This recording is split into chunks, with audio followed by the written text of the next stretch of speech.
नीतीश कुमार जो है इस बार जब मुख्यमंत्री बने हैं तो उनकी कुंडली शायद लग रहा है खराब दिख रही है। जो भी काम वो करने जा रहे हैं सभी काम में फेल हो जाते हैं। हमारे साथ कुंडली विशेषज्ञ बैठे हैं, ज्योतिषाचार्य हैं मिथिलेश सिंह। जानना चाहेंगे क्या नीतीश कुमार की कुंडली में कहीं ज्योतिष विद्या के अनुसार राहु केतु की तो दशा नहीं चल रही है? क्यों फेल मार रहे हैं नीतीश कुमार? नमस्कार, आप हैं बिहार संवाददाता के साथ और मैं हूं मनोज चतुर्वेदी।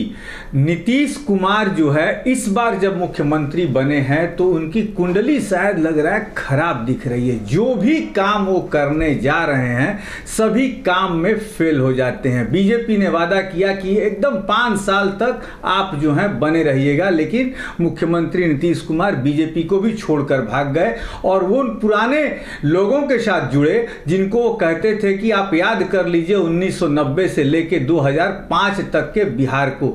सबके अपोज के विरुद्ध सबने कहा कि नहीं, जनगणना नहीं होनी चाहिए, जाति जनगणना नहीं होनी चाहिए। नीतीश कुमार ने जबरदस्ती उस जनगणना की घोषणा की। हमारे साथ कुंडली विशेषज्ञ बैठे हैं, ज्योतिषाचार्य हैं मिथिलेश सिंह। जानना चाहेंगे क्या नीतीश कुमार की कुंडली में कहीं ज्योतिष विद्या के अनुसार राहु केतु की तो दशा नहीं चल रही है? क्यों फेल मार रहे हैं नीतीश कुमार? क्योंकि कल जो उनकी एक तरह से कह लिया जाए कि राजनीतिक गलियों में जो चर्चा चल रही है कि बहुत बड़ी अपने जिंदगी की राजनीतिक पारी वो कल हारे हैं। जनगणना का जो जातीय जनगणना वो करा रहे थे, आर्थिक सर्वे जो करा रहे थे, उनमें जो उनकी हार हुई है, उच्च न्यायालय से जो रोक लगी है, उनकी बहुत बड़ी हार जो है राजनीतिक गलियों में मानी जा रही है। मिथिलेश जी, पहले तो आपका स्वागत है।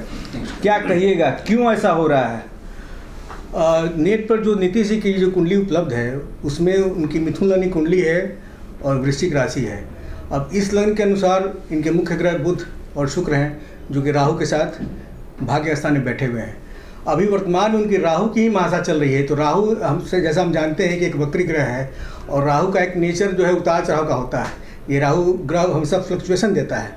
तो ये शुरुआती दौर में तो राहु की जब महादशा चली तो ये ठीक ठाक है, बट बाद के दौर में इनकी स्थिति अच्छी नहीं है। और अभी हाल में ये देखा गया है कि कुछ वर्षों से उन्होंने मोती धारण किया हुआ है। कुछ वर्षों में मतलब 7-8 सालों से, जहाँ तक मुझे पूरी तरह से याद नहीं है, लेकिन जब से ये अनुभव किया गया है कि जब से उन्होंने मोती धारण किया है तब से उनके निर्णय जो हैं बड़े उल्टे पुल्टे आ रहे हैं और मानसिक रूप से वो बहुत संतुलित नहीं दिखते हैं। तो मिथिलेश जी, उनको मोती धारण भी तो आप ही जैसे कोई ज्योतिष कराए होंगे। जिसने भी कराया वो गलत कराया है। और जिस ग्रुप की कुंडली उनकी है, जिसके कुंडली के लीडर जो है बुध है, मरकरी है, उसमें मोती धारण करना उचित नहीं होता है। वो एक निगेटिव ग्रुप का कुंडली है। ऐसे भी चंद्रमा उनकी नीच राशि में है तो मानसिक रूप से वो सिर्फ ऐसे मूल रूप से भी हैं और मोती पहन के उस स्थिति को और उन्होंने बल प्रदान किया।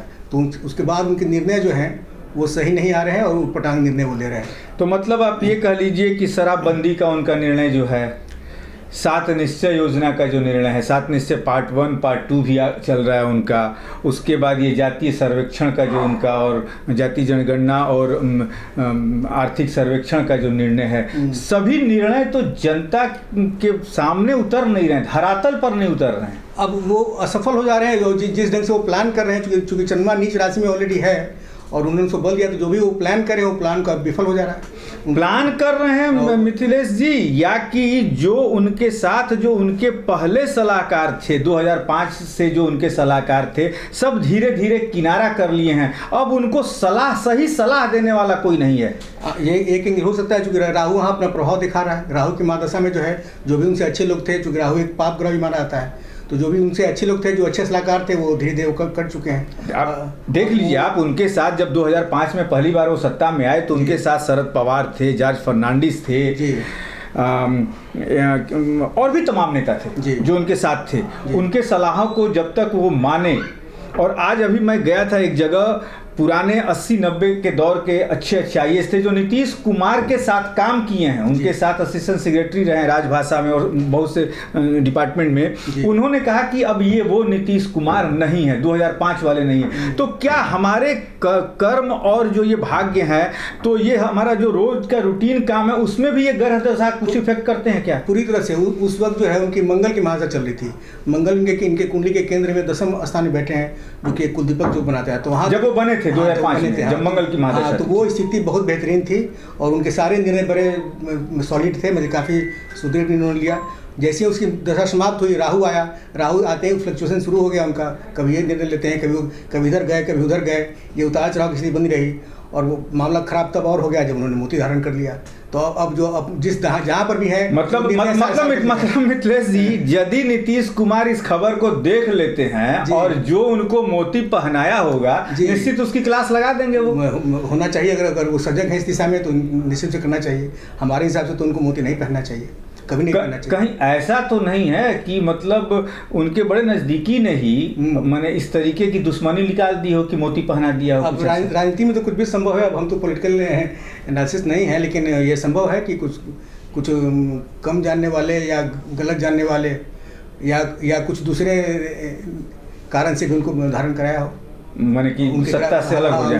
अच्छा, कोई उनके नीतीश कुमार के बिहार के मुख्यमंत्री हैं, उनकी कुंडली जो हमारे पास उपलब्ध है या ज्योतिषाचार्य जो है मिथिलेश जी उनके पास जो उपलब्ध है, उसके हिसाब से जो प्रधानमंत्री का जो ये ख्वाब देखे हैं, कह तो नहीं रहे हैं अभी, लेकिन जो वो ख्वाब देखे हैं, क्या ये सफर शुरू हो चुका है उनका या पहुंचेंगे वहां तक? क्या कुछ राहु की महादशा चल रही है बस बिहारी तक? नहीं, राहु तो इनको और बल्कि नीचे की ओर ले जा रहा है, तो धीरे धीरे इनका ग्राफ नीचे ही जा रहा है। लेकिन ये है कि राहु की महादशा इनकी 2029 तक है, तो मोरलेस ये हम कह सकते हैं कि पॉलिटिकली एक्टिव तो रहेंगे 29 तक, वो मुख्यमंत्री रहें या न रहें, पॉलिटिकली एक्टिव जरूर रहेंगे, लेकिन प्रधानमंत्री का पद तो बहुत दूर है उनसे। प्रधानमंत्री का पद बहुत दूर है उनसे।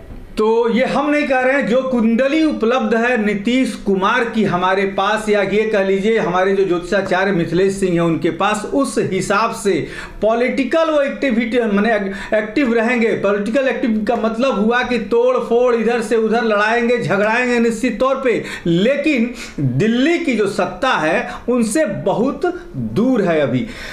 अब आ जाते हैं थोड़ा सा राजनीतिक प्रश्नों के तरफ। आप जो भाजपा को छोड़ के नीतीश कुमार चले गए फिर से लालू यादव के राजद के तरफ, तो क्या इसमें भी उनकी सब कुंडली जो ये जितना कार्य कर रहे हैं सब ये कुंडली ही करा रही है कोई, या फिर कुछ राजनीतिक फायदा नुकसान देख के भी ये काम करते हैं? नहीं, एक ज्योतिषाचार होने के नाते हम तो ये कह सकते हैं, ग्रही प्रभाव तो हर क्षेत्र में होता है।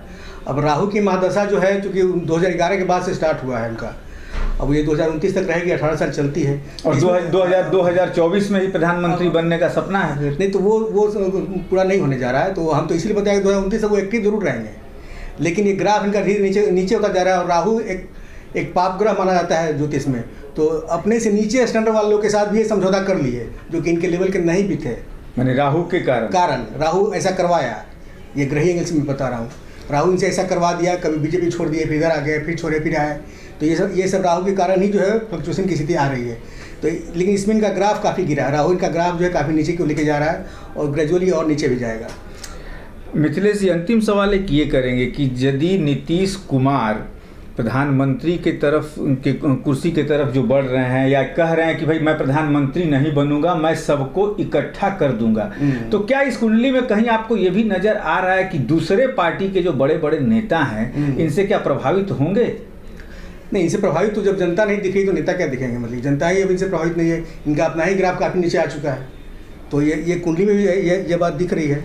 राहु जो है इनको ग्रेजुअली काफ़ी नीचे क्यों लेके जा रहा है, और प्लस हम पहले ही बताया कि मोती एक मेजर रीज़न है कि इनके जो है इनके सारे निर्णय जो है। हम आपको जरा सा अपने दर्शकों को दिखा दें, ये है नीतीश कुमार की कुंडली, ये हम अपने दर्शकों को दिखा रहे हैं, ये नीतीश कुमार की कुंडली है। और जैसा कि ज्योतिषाचार्य मिथिलेश सिंह बता रहे हैं कि इसमें राहु की महादशा चल रही है 2019 से ही, 2011 से माफ कीजिएगा, 2011 से जो है 29 तक राहु की महादशा है। और जितने भी काम जो भी निर्णय ले रहे हैं, जो सारे निर्णय जो हैं वो फलीभूत नहीं हो रहे हैं, फेल कर रहे हैं, उसका एक कारण यही है। अब एक चीज और अंतिम सवाल आपसे पूछ लें, तो फिर इनके बाद क्या मुख्यमंत्री के पद से हट भी सकते हैं? हटने के चांसेस है, क्योंकि राहु की मादे बाद बृहस्पति की मास आ जाएगी। अच्छा। तो एक्टिव तो 29 तक वो कंफर्म है, उसमें कहीं अब चुनाव तो 25 में होने जा रहा है, संभवतः वहाँ के बाद उनको हटना चाहिए, या होता है कुछ दिन के लिए फिर बन भी सकते हैं। लेकिन 29 के बाद जैसे ही बृहस्पति की मास स्टार्ट होगी, वहाँ से हमको लगता है कि वो राजनीति की तरफ फिर नहीं आएंगे। छोड़ देंगे फिर राजनीतिक से बाहर हो गए या शिथिल रहेंगे, शिथिल पड़ जाएंगे। हाँ, शिथिल आप रहेंगे। बहुत एक्टिव रहेंगे वो। तो क्या ये बृहस्पति इनको स्लो कर देगा थोड़ा सा। तो क्या यही माना जाए क्या कि जो कन्वेनर का पोस्ट इनके लिए जुगाड़ किया जा रहा है कि माने कन्वेनर बन जाएं, और जैसे जॉर्ज फर्नांडिस थे जी। अटल जी के समय में, तो उस तरीके का पोस्ट क्या उस ढंग का पोस्ट हो सकता है इनके लिए, बट नॉट, लेकिन प्रधानमंत्री पद के लिए दावेदार नहीं हो सकते। कन्वेनर का पोस्ट हो सकता है। तो आपने सुना हमारे ज्योतिषाचार्य जो हैं मिथिलेश सिंह, उन्होंने नीतीश कुमार की जो कुंडली है उसका पूर्ण रूप से अध्ययन किया और बता दिया कि अब जो है प्रधानमंत्री का सपना जो है वो तो छोड़ दीजिए, मुख्यमंत्री भी के रूप में भी पूर्ण कार्यकाल पूरा करेंगे न कि नहीं, इसमें भी संदेह है। लेकिन 2029 तक जो है राहु की महादशा है, लेकिन इस बीच भले वो किसी सरकारी पद पर नहीं रहे, मुख्यमंत्री नहीं रहे, प्रधानमंत्री न बन सकें, लेकिन राजनीतिक रूप से निश्चित तौर पर एक्टिव रहेंगे। और एक्टिव रहने का मतलब यही होता है राजनीति में खास करके कि लड़ाते और झगड़ाते रहना। लेकिन सबसे बड़ी बात यह है कि आजकल जो है मुख्यमंत्री नीतीश कुमार, जो हम मीडिया से भी वो बात करते हैं, बड़े चिड़चिड़े रूप से जवाब देते हैं उसका। तो ये थी नीतीश कुमार की कुंडली। हम कोशिश करेंगे कि हर सप्ताह किसी न किसी राजनेता की कुंडली खंगाली जाए बिहार संवाददाता के अंदर। और आप भी कोई अपने लिए राय या सलाह जानना चाहते हैं तो मिथिलेश सिंह ज्योतिषाचार्य जो हैं, उनका नंबर हमारे स्क्रीन पर चल रहा है, उस नंबर पर आप उन्हें कॉल कर सकते हैं, उनसे सलाह ले सकते हैं। आपका बहुत बहुत धन्यवाद मिथिलेश जी।